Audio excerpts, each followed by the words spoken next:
Good evening, folks. Gary here from Journey Before Destination Overlanding again. I'm here in my shop. So you can see I've made some progress in the front of the camper trailer. The trailer's over here now temporarily. I've got the box out of it, the actual camper out of it. You can see I've got the front end closed. I've got it added on. I've got some boards on. I've got all this up in here, taped and screwed. Butyl tape. Holy crap, that stuff is sticky. This has been sanded off evenly all the way across here, so it comes up nice and smooth. We've got where the fridge is going to go. It's up in front. Now there's enough room inside, actually back in here, for the full bed to go in and not be underneath the fridge anymore.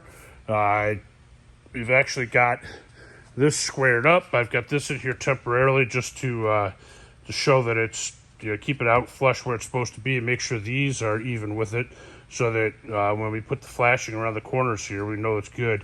Tomorrow, this side goes on all the way down here. The inside, I've got to come, I'll show you real quick. This piece right in here has to go in before I finish this door, because this door has a certain depth, and I have to make sure that when I put this in, that this goes behind it, and I'm good with this door being square. But then this table is all set up here. I just have to put the slide in and screw it down there, and screw it down there. And you can see it goes all the way to the other side. Over there is where all the electronics are going. My solar and everything is going to be hooked up over in here. This is nice and big back in here. You can see some footprints in there, but that's all going to be covered up with carpeting and padding. I've got one layer of insulation to go underneath that, so I'm going to lift it up, put the insulation underneath it, put it down, screw the floor down, and then the floor is in. Then I've got this side to do over here.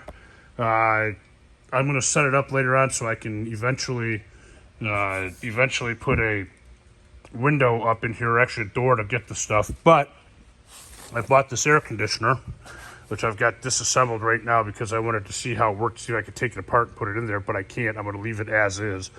That is going to be placed right here with the radiator facing the back, going in that way. Air is going to be accessible through here on the side. I'm going to put a screen across here, and it's going to sit right in here. I'm going to build a box for it, so it's permanently in there. It does two things for me. One, it adds weight behind the axle, which the axle is right about there, which I need because the tongue is getting too heavy with the fridge and all the stuff up there.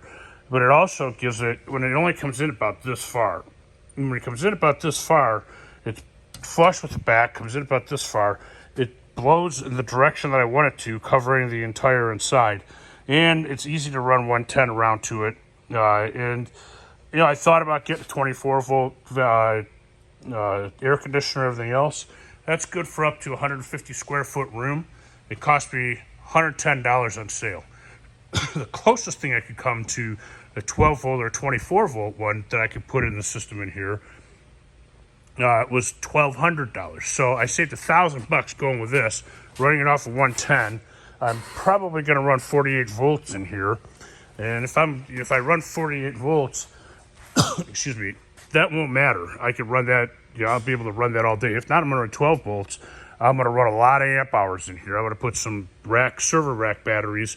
Actually, I'm plugging with 2 behind there and 2 up in here. I'm looking at 300 amp hour 12 volt server rack batteries, 2 of them in the back, and at least 1, maybe 2 in front here. So that would give me 4 at 3, so it's 1,200 amp hours at 12 volts. So 12 times 12 is 100, maybe 14,000 kVA, which is a lot. That's what you run a house on. That would last me a long time.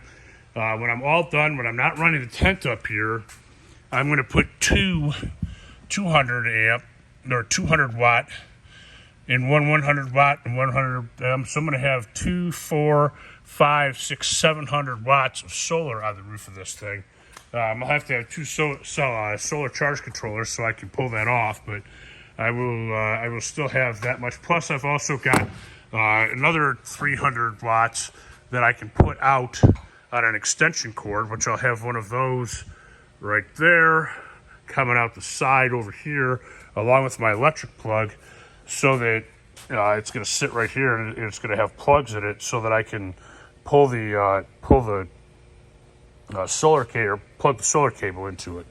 That way I could take another set of solar panels and put them out here.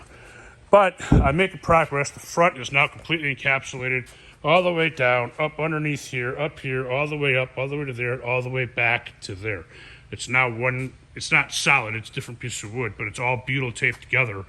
So water will not go in there right now. Butyl tape underneath every screw. This thing is sealed up. Even with just plain plywood, it's sealed up like you can't believe. Like I said, butyl tape is just insane stuff. It is so sticky. It's like tar in tape form. And when you squish it, it squishes out and it just fills every little seam. So it's pretty awesome stuff. Anyway, tomorrow is on the far side. I may do this side first. I haven't decided, but I've got to sheet the sides, both sides of it. And I got a buddy of mine who owns a window company. And I've been trying to figure out how to put angle iron or something like that over these edges to make it strong. Well, he's going to come over, and he said he'll just bend flashing for me. He'll bend, 12 gauge or 16 gauge flashing around these at the right angle, and we'll just put them on here and glue them on.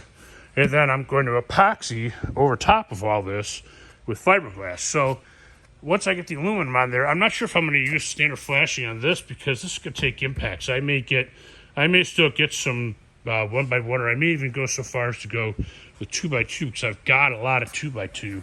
I've got a bunch of it over here. I may take this and hang on a second. There's the butyl tape, by the way. I may take this and put this up here like this, just because this is much stronger than flashing will ever be. And you can see once that's on there, like so, set that up there, then that gives the outside edge. Once the board's in here, that'll give the outside edge a very strong edge along here.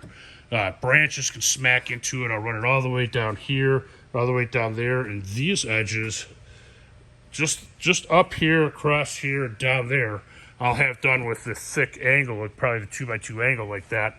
This along here, I'm not worried about getting hit too much. It just brush over it. Same thing with this. Just brush over it with the epoxy and fiberglass on top. I'm not too worried about it. This edge will be this. Oh, I almost dropped my phone. Oh, that would have hurt. Anyway, now this edge and this edge along here, when you're driving through the woods, can get smacked pretty good with branches and stuff. And I may eventually come up here with something across like this just to deflect it, deflect above the solar panels here, because I don't particularly want to smash my solar panels either. So that I haven't decided about yet. That's a future thing. But I've only got a week and a half till I'm supposed to go on my first camping trip. Now, I'm supposed to leave actually a week from tonight with this. So whether this goes or not, whether I go or not, depends on several things, not the least of which is work. So I've got work coming in the way, getting in the way of a lot of things. And whether this is finished or not, that's another question. But it will definitely be finished for the first camping trip at the end of the month. And then hopefully, if my buddy who's going to go with me can go out to Colorado, hopefully he can still do it. And if he can, we're going to go out to Colorado. If not, then I'm going to go up to the UP, and I'm going to go to the convention up in the Upper Peninsula, say that weekend, and do some things like that. But I intend to get out and do some camping in this fall and this winter. I haven't bought a heater for it yet, but a heater's coming soon. But as you can see, cranking right through it. So anyway, please don't forget to like, subscribe, and share. The more you share it, the more people look at it, and will hopefully subscribe to it.